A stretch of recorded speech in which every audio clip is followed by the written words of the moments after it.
Yeah, and I think well, the cool thing about book readers too, that I don't know if it's that much different than most other forms like mediums, but with book readers are like looking for something new all the time.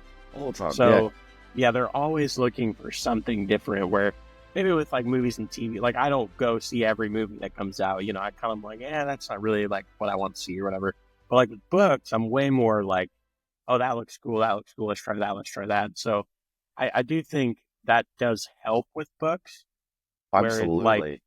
the reader is way more like, I like fantasy books. Like I want to read every fantasy book I get my hands on. And I think also like on that, something which I think is really cool is like when you're finding your audience online, um, keeping in mind that as an author, like I'm also someone that enjoys reading widely too. And so Mhm. one of the things I really tried to do was have that balance between um, constantly kind of, sharing content about Exile, but at the same time, if I saw a friend or another author that I saw their work from, I was not scared to interrupt my stories, for example, with a repost for them or to shout them out or whatever, because I think the people who are then following me are seeing, yeah, like this guy cares about reading and books and the industry in general.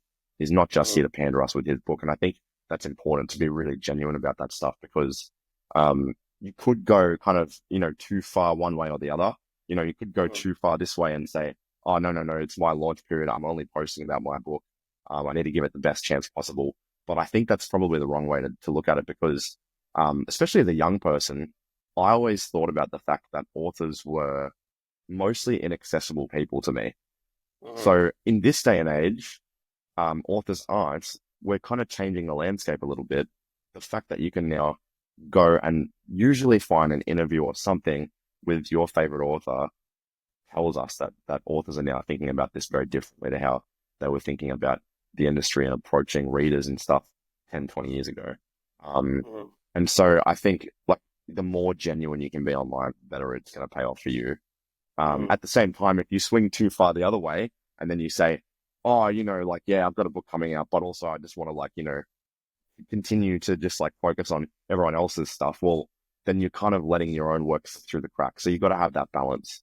Yeah. But being unafraid to share and celebrate other people's work, I think is very important. Yeah.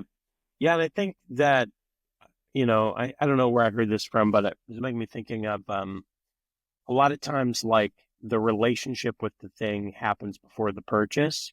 So Mhm. it's like if if you want people to get into buying your books and like I don't follow people on social media just for the thing they're selling. I follow them because it's like I want to pay attention to their life. I want to like, That's see right. That's what's right. going That's on right. there. So it's that combination of the two of like, yeah, you want to get your book out there. Yeah, you want to do that, but also you want to let people know who you are. So it's so they can get to know who you are. You know what I mean? It's kind of that Yeah, yeah, combination. absolutely.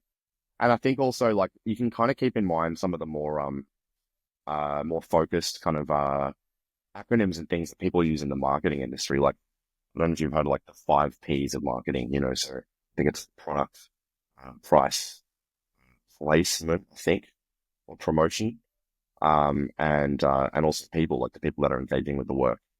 So thinking about like these kind of 5 touchstones to your work is also incredibly important, and how you can kind of convey that to your audience in a really engaging and quick way. Visually, this is going to be what you see straight away.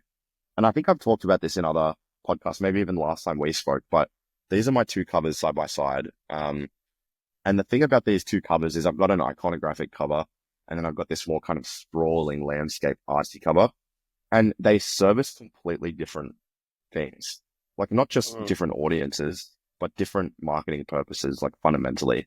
So for example, with my novella, one of the things I repeatedly hear is people engage with this a lot online because mm, oftentimes with this cover, it's so simple, but there's this central kind of orb here that's grabbing your attention. If you crop that down into a tiny thumbnail, you still get to preserve the impact of the cover. And with a cover like this, I don't think that it's as impactful on a thumbnail level. Having Mm. said that, when you're using it in marketing, in graphics, when it's circulating through social media, it has a huge statement.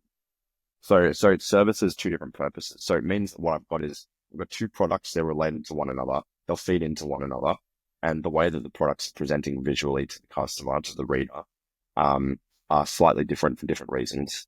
Um, and I guess like the other kind of logic behind cover art for me as well is that I've grown up in Australia my whole life, and so a lot of the books that are published here are published in the UK market. Um, Mm. and yourself, like, if you compare general, now that you're on a bookstore, if you compare UK covers to US covers, oftentimes the market difference is that the UK covers are very iconographic and very kind of simplified or minimalistic, and the Mm. US covers tend to be much more design heavy, usually more artistic, etc. And so I also wanted to be able to have a place where readers could come to this one series and have a buy-in opportunity with both types of marketing that they'd be used to in the place Yeah. where they live, in the bookstores that they visit. So that was Yeah. kind of the other, yeah. Yeah, that's smart. I like that. Well, and I've even kind of experimented a lot with this in the store, even, um, where like, so right now I've got all the books of the people that I've interviewed on the table laid Yeah. out flat. So when you walk by, you can see all the covers, and I had them up on a shelf and they weren't really moving. And now that I put them out on the table, they're moving more because people are like, you can't, something just draws their eye and they pick it up and. So yeah, I think that's really smart to think through that stuff of, even like I was thinking when you talked about the icon, then when you shrink it down, you can still see it. That's like a YouTube thing too. Like people are saying that about Yeah. YouTube. Like if you're going to make a thumbnail, make sure if it shrinks down, people can still see it. Yeah. Which I don't know if I do that well or not, but I You think, got great thumbnails. well, it's, Yeah. it's all you guys. So yeah, but I think it just, I've experimented a lot with that of like where things are in the store. Are they on a shelf? Are they on a table?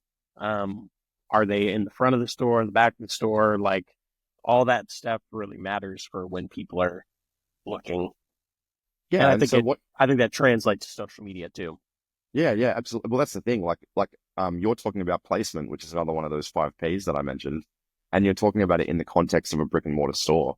And it's really no different when you bring it online. Like a lot of people, I think, get quite kind of flustered by how to approach the digital market, whether it's for books or other media, it doesn't matter. But I think the thing to remember is you've got to treat it like a brick and mortar store. So if you move something around, if you adjust something slightly, that might have an impact the next day. And so that's what you would be doing in store constantly, is practicing these things. Where does this stuff stand out? Where can I get more eyes on these products here? How do I move this stock? Whatever.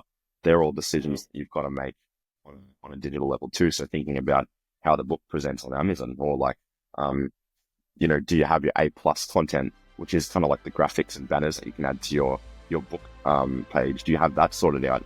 That was all the stuff that I was doing in the weeks leading up to Exile. So just trying to make sure that every kind of potential touch point where a reader might engage with my work, that there is a really easy way for them to kind of get invested or just be interested in it.